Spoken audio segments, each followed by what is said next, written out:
Welcome to study कर। दोस्तों, आज हम एक बहुत ही इंपॉर्टेंट टॉपिक को डिस्कस करेंगे और ये टॉपिक है पेरिस पैरालंपिक गेम्स 2024। तो इससे रिलेटेड क्वेश्चन आपके एग्जाम में पूछे जा सकते हैं, तो आप इस पूरे लेक्चर को बहुत ही ध्यान से लास्ट तक जोड़ देखिएगा। दोस्तों, अगर आप चैनल पर पहली बार आए हैं तो सब्सक्राइब कर लें, बेल आइकन भी दबा लें, जिससे आपको समय पर सबसे पहले नोटिफिकेशन मिल सकेगा। अगर आपको हमारी मेहनत पसंद आती है तो आप इसे लाइक भी कर सकते हैं और दोस्तों को शेयर भी कर सकते हैं। चलिए लेक्चर की शुरुआत करते हैं। देखते हैं पहला क्वेश्चन क्या है। पहला और इंपॉर्टेंट क्वेश्चन है, पैरालंपिक गेम्स 2024 का आयोजन किस शहर में किया गया है? आंसर हो जाएगा इसका पेरिस में। तो फ्रांस की राजधानी पेरिस में पैरालंपिक गेम्स 2024 का आयोजन किया गया है और यह इसका 17वां संस्करण था। इसका आयोजन किया गया था 28 अगस्त से 8 सितंबर 2024 तक और इसका मोटो क्या था? Games wide open. यानी कि पैरालंपिक गेम्स 2024 का मोटो क्या था? Games wide open. कितने इवेंट आयोजित किए गए हैं? 549 इवेंट आयोजित किए गए हैं 22 खेलों में। शुभंकर यानी मस्कट क्या था? तो पैरालंपिक फ्रीज इसका मस्कट था, जो कि फ्रीजियन कैप से प्रेरित है। फ्रीजियन कैप फ्रांस की स्वतंत्रता से संबंधित एक प्रकार की टोपी है, तो उसी से प्रेरित होकर के पैरालंपिक फ्रीज बनाया गया था। दोस्तों, पेरिस पैरालंपिक 2024 में भारत के 84 खिलाड़ियों ने हिस्सा लिया था, जिसमें से 32 महिला एथलीट थे। ये सबसे इंपॉर्टेंट पॉइंट है, इसे आप नोट जरूर कर लें। अगला क्वेश्चन डिस्कस करते हैं, पैरा ओलंपिक खेल किसके लिए आयोजित किए जाते हैं? तो पैरा ओलंपिक गेम्स आयोजित किए जाते हैं शारीरिक रूप से विकलांग लोगों के लिए। ठीक है, यानी कि जो फिजिकली हैंडीकेपेड पीपल होते हैं उनके लिए पैरालंपिक गेम्स आयोजित किए जाते हैं। दोस्तों, पैरालंपिक गेम्स का आयोजन किसके द्वारा करवाया जाता है? अंतरराष्ट्रीय पैरालंपिक समिति के द्वारा। इस समिति का गठन हुआ था 22 सितंबर 1989 को। इसका मुख्यालय वॉन जर्मनी में है। इसके मेंबर कितने हैं? 183। अध्यक्ष कौन है वर्तमान में? एंड्रयू पार्सन्स, जो कि ब्राजील देश के हैं। पैरालंपिक खेलों का जो पहला आयोजन हुआ था वो इटली की राजधानी रोम में हुआ था और कब हुआ था? 1960 में। तो जब इसका पहला आयोजन किया गया था तब इसे अंतरराष्ट्रीय स्टोक मैंडविल खेलों के रूप में जाना जाता था। यानी कि पहले इसे अंतरराष्ट्रीय स्टोक मैंडविल खेल कहा जाता था, बाद में इसको पैरालंपिक गेम्स कहा जाने लगा। अगला क्वेश्चन है, पेरिस पैरालंपिक 2024 में भारत ने कुल कितने मेडल जीते हैं? तो भारत ने 29 मेडल जीते हैं। तो ये भारत का अब तक का सर्वश्रेष्ठ प्रदर्शन है। पिछली बार यानी 2020 के पैरालंपिक में, जो कि टोक्यो में आयोजित किए गए थे, उसमें भारत ने 19 मेडल जीते थे, लेकिन उससे आगे बढ़ते हुए भारत ने इस बार 29 मेडल जीते हैं, यानी 10 मेडल पिछली बार की अपेक्षा ज्यादा जीते हैं। 2024 में भारत ने 7 गोल्ड मेडल जीते हैं, 9 सिल्वर मेडल जीते हैं और 13 ब्रॉन्ज मेडल जीते हैं। इस प्रकार से 29 मेडल हो जाते हैं। मेडल टैली में भारत 18वें नंबर पर रहा है। इस पॉइंट को भी आप नोट कर लें। दोस्तों, अब हम जानते हैं कि भारत ने किस स्पोर्ट में कितने मेडल जीते हैं। सबसे पहले बात करते हैं आर्चरी की, यानी तीरंदाजी की। तो भारत ने कुल 2 मेडल जीते हैं, जिसमें से 1 गोल्ड और 1 ब्रॉन्ज मेडल है। एथलेटिक्स में सबसे ज्यादा मेडल जीते हैं भारत ने 17 मेडल, जिसमें से 4 गोल्ड, 6 सिल्वर और 7 ब्रॉन्ज मेडल हैं। बैडमिंटन में भारत ने 5 मेडल जीते हैं, जिसमें से 1 गोल्ड, 2 सिल्वर और 2 ब्रॉन्ज मेडल हैं। जूडो में भारत ने केवल 1 मेडल जीता है और वो भी ब्रॉन्ज मेडल जीता है। शूटिंग में भारत ने 4 मेडल जीते हैं, जिसमें 1 गोल्ड, 1 सिल्वर और 2 ब्रॉन्ज मेडल हैं। तो इस प्रकार से भारत के कुल मेडल कितने हो जाते हैं? 29, जिसमें से 7 गोल्ड, 9 सिल्वर और 13 ब्रॉन्ज मेडल हैं। अगला क्वेश्चन है, पेरिस पैरालंपिक 2024 में सबसे अधिक मेडल किस देश ने जीते हैं? ये भी काफी इंपॉर्टेंट क्वेश्चन है। आंसर हो जाएगा चाइना। तो चाइना ने सबसे अधिक मेडल जीते हैं पेरिस पैरालंपिक 2024 के अंदर। तो कितने मेडल जीते हैं? 220 मेडल जीते हैं, जिसमें से 94 गोल्ड मेडल हैं, 76 सिल्वर मेडल हैं और 50 ब्रॉन्ज मेडल हैं। फिर इसके बाद ग्रेट ब्रिटेन रहा है। तो ग्रेट ब्रिटेन को दूसरा स्थान हासिल हुआ है। इसने 124 मेडल जीते हैं, जिसमें से 49 गोल्ड, 44 सिल्वर और 31 ब्रॉन्ज हैं। तीसरे स्थान पर अमेरिका रहा है। अमेरिका ने 105 मेडल जीते हैं, जिसमें 36 गोल्ड, 42 सिल्वर और 27 ब्रॉन्ज मेडल रहे हैं। चौथे स्थान पर नीदरलैंड रहा है। नीदरलैंड ने 56 मेडल जीते हैं, जिसमें से 27 गोल्ड, 17 सिल्वर और 12 ब्रॉन्ज मेडल हैं। पांचवें स्थान पर ब्राजील रहा है। ब्राजील ने 89 मेडल जीते हैं, जिसमें से 25 गोल्ड, 26 सिल्वर और 38 ब्रॉन्ज मेडल हैं। तो ये मेडल टैली आप जरूर नोट करिएगा, क्योंकि यहां से क्वेश्चन आपके एग्जाम में जरूर बनेगा। अगला क्वेश्चन है, पेरिस पैरालंपिक 2024 के लिए किसे सेफ डे मिशन नियुक्त किया गया था? आंसर हो जाएगा सत्य प्रकाश सांगवान को। तो सत्य प्रकाश सांगवान पेरिस पैरालंपिक 2024 में भारत के सेफ डे मिशन बने थे, यानी कि जितने भी एथलीट और जितने भी कोच गए थे उन सभी को लीड कौन कर रहे थे? सत्य प्रकाश सांगवान। सत्य प्रकाश सांगवान के बारे में आपको याद रखना है कि वह भारतीय पैरालंपिक समिति के वर्तमान में उपाध्यक्ष हैं, और भारतीय पैरालंपिक समिति के वर्तमान में अध्यक्ष कौन है? देवेंद्र झाझरिया। इस बात को भी आप नोट कर लें। नेक्स्ट क्वेश्चन है, 2024 पेरिस पैरालंपिक में ध्वजवाहक किसे बनाया गया था? आंसर हो जाएगा सुमित अंतिल को और भाग्यश्री जाधव को। तो दोस्तों यहां पर ओपनिंग सेरेमनी की बात की जा रही है, तो ओपनिंग सेरेमनी में भारत के ध्वजवाहक सुमित अंतिल और भाग्यश्री जाधव थे, तो इसलिए इस क्वेश्चन का राइट आंसर हो जाएगा ऑप्शन नंबर सी। ठीक है, तो सुमित अंतिल का संबंध भाला फेंक से है और भाग्यश्री जाधव का संबंध शॉटपुट से है। क्लोजिंग सेरेमनी में भारत के ध्वजवाहक कौन थे? तीरंदाज हरविंदर सिंह और पैरालंपिक 2024 में 2 ब्रॉन्ज मेडल जीतने वाली प्रीति पाल। तो हरविंदर सिंह और प्रीति पाल क्लोजिंग सेरेमनी के ध्वजवाहक थे। अगला क्वेश्चन है, पेरिस पैरालंपिक गेम्स 2024 में अवनी लेखरा ने कौन सा मेडल जीता है? तो दोस्तों उन्होंने गोल्ड मेडल जीता है। तो अवनी लेखरा ने पेरिस पैरालंपिक गेम्स में भारत के लिए पहला मेडल दिलाया था, और वो भी गोल्ड मेडल दिलाया था। तो उन्होंने महिलाओं की 10 मीटर एयर राइफल शूटिंग की SH1 कैटेगरी में गोल्ड मेडल हासिल किया था, और उनका स्कोर कितना रहा है? 249.7 का। अवनी लेखरा पैरालंपिक खेलों के इतिहास में 2 गोल्ड मेडल जीतने वाली पहली भारतीय महिला एथलीट भी बन गई हैं। इस बात को भी आप नोट कर लें। दोस्तों जिस इवेंट में अवनी लेखरा ने भाग लिया था, उसी इवेंट में मोना अग्रवाल ने भी भाग लिया था। तो मोना अग्रवाल ने ब्रॉन्ज मेडल जीता था और उनका स्कोर रहा है 228.7 का। अवनी लेखरा और मोना अग्रवाल का संबंध राजस्थान राज्य से है, इस बात को आप जरूर नोट करें। देखिए टोक्यो पैरालंपिक 2020 के अंदर भी अवनी लेखरा ने गोल्ड मेडल जीता था, इसके अलावा एक ब्रॉन्ज मेडल भी जीता था। बढ़ते हैं अगले क्वेश्चन की तरफ। पैरालंपिक खेलों में ट्रैक इवेंट में कोई मेडल जीतने वाली पहली भारतीय एथलीट कौन बनी है? आंसर हो जाएगा प्रीति पाल। तो दोस्तों प्रीति पाल ने पैरालंपिक गेम्स 2024 के अंदर 2 मेडल जीते हैं और दोनों ब्रॉन्ज मेडल जीते हैं। तो सबसे पहले उन्होंने महिलाओं की 100 मीटर T35 कैटेगरी रेस में ब्रॉन्ज मेडल जीता, और फिर इसके बाद 200 मीटर में उन्होंने ब्रॉन्ज मेडल जीता।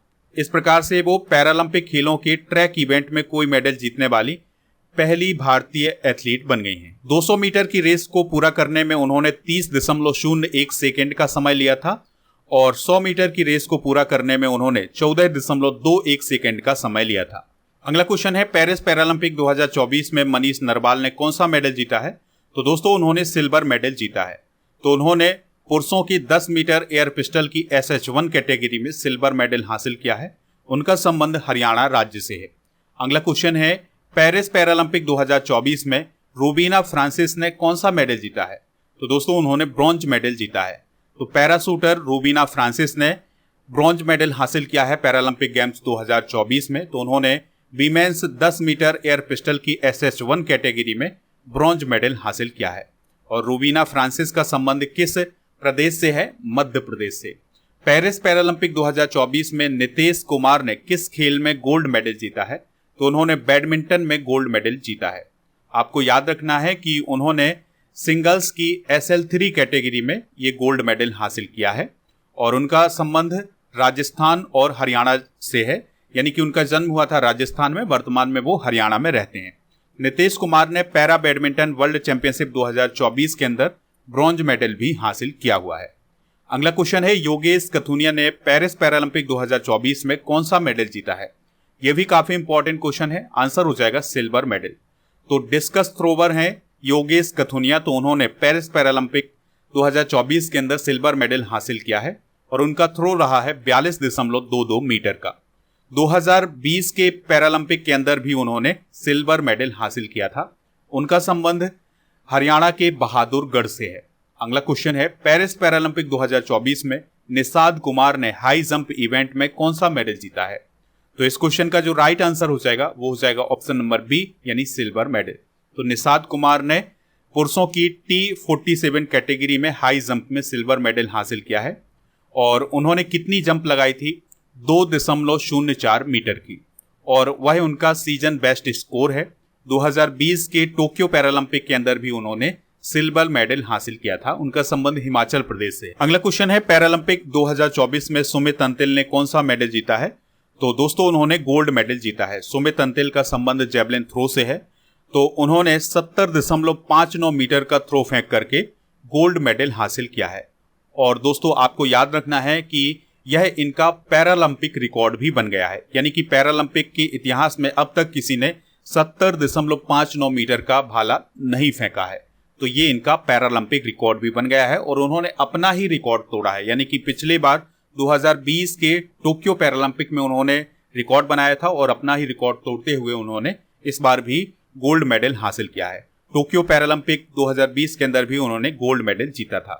तो 2 पैरालंपिक गोल्ड मेडल जीतने वाले भारतीय कौन कौन बन गए हैं, यानी कि ऐसे कौन कौन से एथलीट हैं जिन्होंने 2 गोल्ड मेडल जीते हैं पैरालंपिक में? तो पहला नाम है अवनी लेखरा का, दूसरा नाम है सुमित अंतिल का, तीसरा नाम है देवेंद्र झाझरिया का। अगला क्वेश्चन है, सचिन सर्जेराव ने पेरिस पैरालंपिक 2024 में कौन सा मेडल जीता है? तो दोस्तों इस क्वेश्चन का राइट आंसर हो जाएगा ऑप्शन नंबर बी, यानी सिल्वर मेडल। तो सचिन सर्जेराव ने शॉर्ट पुट में सिल्वर मेडल हासिल किया है। उन्होंने F46 कैटेगरी में सिल्वर मेडल हासिल किया है। सचिन सर्जेराव का संबंध महाराष्ट्र राज्य से है। अगला क्वेश्चन है, पेरिस पैरालंपिक 2024 में धर्मवीर सिंह ने किस खेल में गोल्ड मेडल जीता है? यह भी काफी इंपॉर्टेंट क्वेश्चन है। आंसर हो जाएगा क्लब थ्रो में। तो दोस्तों पेरिस पैरालंपिक 2024 के अंदर धर्मवीर सिंह ने F51 कैटेगरी में क्लब थ्रो इवेंट में गोल्ड मेडल हासिल किया है और धर्मवीर सिंह ने 34.92 मीटर का बेस्ट थ्रो करके गोल्ड मेडल हासिल किया है। और जिस इवेंट में धर्मवीर सिंह ने गोल्ड मेडल हासिल किया था, उसी इवेंट में भारत के ही प्रणव सूरमा ने सिल्वर मेडल हासिल किया था। अगला क्वेश्चन है, पेरिस पैरालंपिक 2024 में कपिल परमार ने जूडो में कौन सा मेडल जीता है? तो कपिल परमार ने ब्रॉन्ज मेडल हासिल किया है। तो दोस्तों मध्य प्रदेश के रहने वाले हैं कपिल परमार, तो उन्होंने पुरुषों की J1 कैटेगरी में जूडो में ब्रॉन्ज मेडल हासिल किया है। अगला क्वेश्चन है, पेरिस पैरालंपिक गेम्स 2024 में प्रवीण कुमार ने हाई जंप में कौन सा मेडल जीता है? तो इस क्वेश्चन का राइट आंसर हो जाएगा ऑप्शन नंबर ए, यानी गोल्ड मेडल। तो प्रवीण कुमार ने मेंस हाई जंप T64 के फाइनल में गोल्ड मेडल हासिल किया है और उनकी जंप कितनी रही है? 2.08 मीटर की। अगला क्वेश्चन है, हरविंदर सिंह ने पैरालंपिक गेम्स 2024 के अंदर कौन सा मेडल जीता है? तो दोस्तों उन्होंने गोल्ड मेडल जीता है। तो पैरालंपिक गेम्स में आर्चरी का गोल्ड मेडल जीतने वाले पहले भारतीय कौन बने हैं? हरविंदर सिंह। ठीक है, तो उन्होंने मेंस व्यक्तिगत रिकर्व ओपन के फाइनल में पोलैंड के खिलाड़ी को 6-0 से हराया था। तो इस प्रकार से उन्होंने गोल्ड मेडल हासिल किया था। अगला क्वेश्चन है, मनीषा रामदास ने किस खेल में ब्रॉन्ज मेडल हासिल किया है? तो इस क्वेश्चन का जो राइट आंसर हो जाएगा वो हो जाएगा ऑप्शन नंबर ए, यानी बैडमिंटन। अगला क्वेश्चन है, थुलासी मथी मुरुगेसन ने badminton women's singles SU5 category में कौन सा मेडल जीता है? तो इस क्वेश्चन का जो राइट आंसर हो जाएगा वो हो जाएगा ऑप्शन नंबर बी, यानी सिल्वर मेडल। अगला क्वेश्चन है, सुहास एल यथिराज ने बैडमिंटन मेंस सिंगल्स SL4 वर्ग में कौन सा मेडल जीता है? तो उन्होंने सिल्वर मेडल हासिल किया है। और आपको याद रखना है कि यह कलेक्टर भी हैं और उत्तर प्रदेश कैडर में ये काम करते हैं और जो टोक्यो पैरालंपिक 2020 हुआ था उसमें भी उन्होंने सिल्वर मेडल ही हासिल किया था बैडमिंटन में। अगला क्वेश्चन है, शीतल देवी और राकेश कुमार की जोड़ी ने तीरंदाजी मिक्स कंपाउंड ओपन में कौन सा मेडल जीता है? तो दोस्तों उन्होंने ब्रॉन्ज मेडल जीता है। ठीक है, तो शीतल देवी और राकेश कुमार की जोड़ी ने तीरंदाजी मिक्स कंपाउंड ओपन में ब्रॉन्ज मेडल हासिल किया है। इस बात को आप नोट कर लें। नित्या श्री सिबन ने badminton women's single SH6 category में कौन सा मेडल जीता है? तो इसका आंसर हो जाएगा ऑप्शन नंबर सी, यानी ब्रॉन्ज मेडल। अगला क्वेश्चन है, दीप्ति जीवन जी ने वीमेन्स 400 मीटर T20 वर्ग में कौन सा मेडल जीता है? तो इस क्वेश्चन का राइट आंसर हो जाएगा ऑप्शन नंबर सी, यानी ब्रॉन्ज मेडल। अगला क्वेश्चन है, मरियप्पन थंगावेलु ने mains high jump T63 category में कौन सा मेडल जीता है? तो दोस्तों उन्होंने ब्रॉन्ज मेडल हासिल किया है। अगला क्वेश्चन है, शरद कुमार ने मेंस हाई जंप T63 वर्ग में कौन सा मेडल जीता है? तो इस क्वेश्चन का राइट आंसर हो जाएगा ऑप्शन नंबर ए, यानी सिल्वर मेडल। अगला क्वेश्चन है, अजीत सिंह ने मेंस जैवलिन थ्रो F46 वर्ग में कौन सा मेडल जीता है? तो इस क्वेश्चन का जो राइट आंसर हो जाएगा ऑप्शन नंबर ए यानी सिल्वर मेडल। अगला क्वेश्चन है सुंदर सिंह गुर्जर ने मेंस जेवलिन थ्रो F46 वर्ग में कौन सा मेडल जीता है? तो इस क्वेश्चन का जो राइट आंसर हो जाएगा वो हो जाएगा ऑप्शन नंबर डी यानी ब्रॉन्ज मेडल। अगला क्वेश्चन है होकाटो होटोजी सेमा ने मेंस शॉटपुट F57 कैटेगरी में कौन सा मेडल जीता है? तो दोस्तों उन्होंने ब्रॉन्ज मेडल जीता है और इनका संबंध नागालैंड राज्य से है, इस बात को भी आप नोट कर लें। अगला क्वेश्चन है सिमरन शर्मा ने मेंस 200 मीटर T12 कैटेगरी में कौन सा मेडल जीता है? तो दोस्तों इस क्वेश्चन का जो राइट आंसर हो जाएगा वो हो जाएगा ऑप्शन नंबर बी यानी ब्रॉन्ज मेडल। अगला क्वेश्चन है नवदीप सिंह ने men's javelin throw F41 category में कौन सा मेडल जीता है? तो इन्होंने गोल्ड मेडल हासिल किया है। तो ये थे दोस्तों पेरिस पैरालंपिक 2024 से रिलेटेड मोस्ट इंपॉर्टेंट क्वेश्चन। तो इन सभी को आप नोट कर लें, काफी इंपॉर्टेंट हैं आपके एग्जाम की दृष्टि से। आप स्टडी करके ऐप को डाउनलोड कर लें, लिंक इसका डिस्क्रिप्शन बॉक्स में दिया गया है, या फिर आप प्ले स्टोर पर स्टडी कर सर्च करके भी इंस्टॉल कर सकते हैं। यहाँ पर आपको मिल जाएगा paid course, ebook, test series, daily current affairs की PDF, क्लास नोट और टेस्ट पास। टेस्ट पास में क्या होगा, भारत में जितने भी कॉम्पिटिटिव एग्जाम आयोजित किए जाते हैं उन सभी के लिए टेस्ट मिल जाएंगे। तो यहाँ पर आपको 3000 से अधिक टेस्ट मिल जाएंगे, जिस टेस्ट की वैलिडिटी होगी 1 वर्ष की। तो आप इनको एक बार जरूर यूज करें, काफी इंपॉर्टेंट टेस्ट हैं। अगस्त 2024 की ई बुक भी आपको ऐप पर मिल जाएगी, हिंदी और इंग्लिश दोनों मीडियम में, तो इसको आप ऐप से प्राप्त कर लें। जनवरी 2024 से अगस्त 2024 तक के करंट अफेयर्स की ई बुक भी मिल जाएगी ऐप पर, दोनों मीडियम में, तो इसको भी आप वहां से प्राप्त कर सकते हैं। ऐप पर डेली करंट अफेयर्स का टेस्ट आयोजित किया जाता है, तो इसको भी आप टेस्ट सीरीज वाले ऑप्शन पर जाकर के प्राप्त कर सकते हैं। इसके अलावा कुछ और मॉक टेस्ट हैं, तो वो भी आप यहाँ पर बिल्कुल फ्री प्राप्त कर सकते हैं। ई बुक वाले सेक्शन पर जाएंगे तो आपको monthly current affairs, yearly current affairs, half yearly current affairs के अलावा जीके की ई बुक भी मिल जाएगी। डेली करंट अफेयर्स के PDF के लिए आप हमारे टेलीग्राम चैनल को ज्वाइन कर सकते हैं।